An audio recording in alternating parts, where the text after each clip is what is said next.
Today we expose the truth behind her shocking decision. A calculated move so brilliant, so cold, that it has the entire league panicking and could trigger a federal takedown of the whole organization. Stick with me, because this is the story the WNBA is desperate to keep hidden. To understand the genius of the trap, you first have to understand the bait, and the bait was perfect. A new 3-on-3 league, unrivaled, co-founded by WNBA titans Breanna Stewart and Napheesa Collier, came to Caitlin Clark with what they called a Lionel Messi-style offer. We're talking about a salary of over $1 million for just 8 to 10 weeks of work. That's more than 13 times her laughably small WNBA rookie salary of $76,535. On top of the cash, they offered her an equity stake in the entire league. Ownership, power, the kind of respect the WNBA has refused to give her. It was the perfect escape hatch from a league that uses her image to sell tickets and then pays her pennies. Even one of the founders of Unrivaled had to admit the sickening truth about Clark's situation. I think Caitlin Clark should join Unrivaled. I'm not so sure. I think that the money needs to be high. It needs to be in the millions. It needs to be at least what Cube offered her for the big three at minimum. And even with that, Caitlin Clark doesn't need any money. She has plenty of endorsement deals. I think she is totally fine. And I think for her body and for her mental health, it might not be the best. One of the founders of Unrivaled had this to say about Caitlin Clark. She said, "It's just so crazy because the growth that Caitlin has brought to the game, the sheer amount of money that she's making these teams, people are having to move their venues when she comes to play, and she's getting paid like $75,000 a year. She should be one of the top paid players in the world just for the sheer numbers that she's bringing." And I'm glad that a WNBA player is finally saying this out loud, admitting to it, because it has been so clear for so many people the Caitlin Clark effect that she has had on the WNBA. She's getting paid like $75,000 a year. Let that sink in. The woman responsible for sellout crowds and record-breaking TV ratings is paid less than a mid-level accountant, while making millions for everyone else. So when this $1 million-plus offer came along, everyone assumed she would take it. It was a no-brainer. It was the logical choice. And then she did the unthinkable. In a move that sent shockwaves through the sports world, Caitlin Clark officially declined the offer. She turned her back on the money, the ownership, and the escape route. The mainstream sports media was left stammering, trying to explain it away with flimsy narratives about rest and focus. But they missed the real story. They missed the signal. Because this wasn't about rest, it was about war. Why would the most marketable athlete in the sport, a woman ranked even higher than Lionel Messi in marketability by some metrics, turn down a fortune? Because she is playing a different game. While the WNBA was playing checkers, Caitlin Clark was playing 4D chess.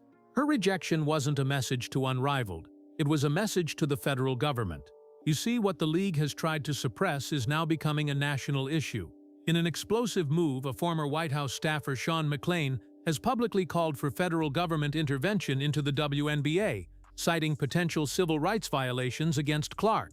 The argument, laid out in a blistering Wall Street Journal piece, is that Caitlin Clark is the victim of a textbook hostile work environment. And the evidence is undeniable. This isn't just rookie hazing. This is a systematic campaign of physical targeting. In her debut season, Clark has been hit with 6 flagrant fouls, a number most veterans don't see in their entire careers. She's been deliberately body-checked by Chennedy Carter. She was aggressively taken down by Marina Mabrey. She's missed 10 games due to injuries sustained from this excessive physical play. The league's failure to act is so blatant that even her opponents are calling it out. Listen to what Phoenix Mercury guard Sophie Cunningham said. "The star player of the league is not being protected." That's not a fan theory, that's an admission from a competitor. The WNBA has allowed its greatest asset to be used as a literal punching bag, but the conspiracy to suppress her goes beyond just physical abuse. It's political. We now know the shocking truth behind her exclusion from the Olympic team. Leaks from Christine Brennan's new book reveal the fix was in from the start. Clark's spot on the team was sacrificed as a farewell gift to Diana Taurasi. It wasn't about having the best players represent the country.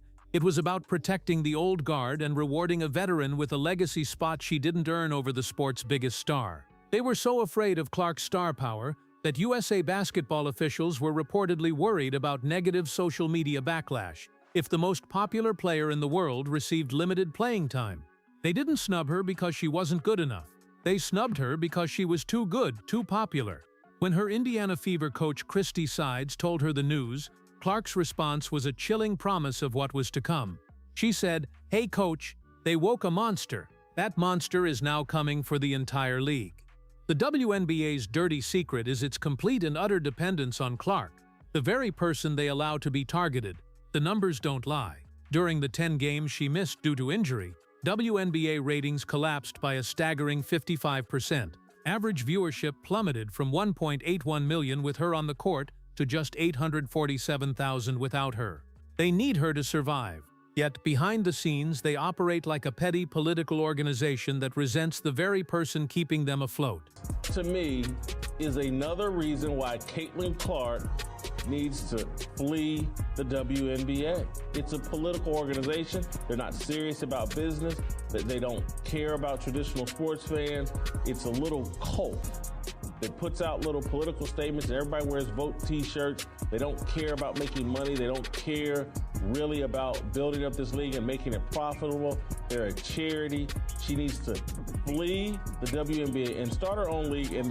They're not serious about business. That's the key. This isn't about business logic. It's about control. They want her talent, but not her power. They want her ticket sales, but not her influence. They want to profit from the Caitlin Clark effect while simultaneously trying to humble her, to put her back in her place through physical intimidation and political maneuvering. And that is precisely why her rejection of the unrivaled offer was a masterstroke of strategic genius. This is the moment all the pieces of the puzzle snap into place.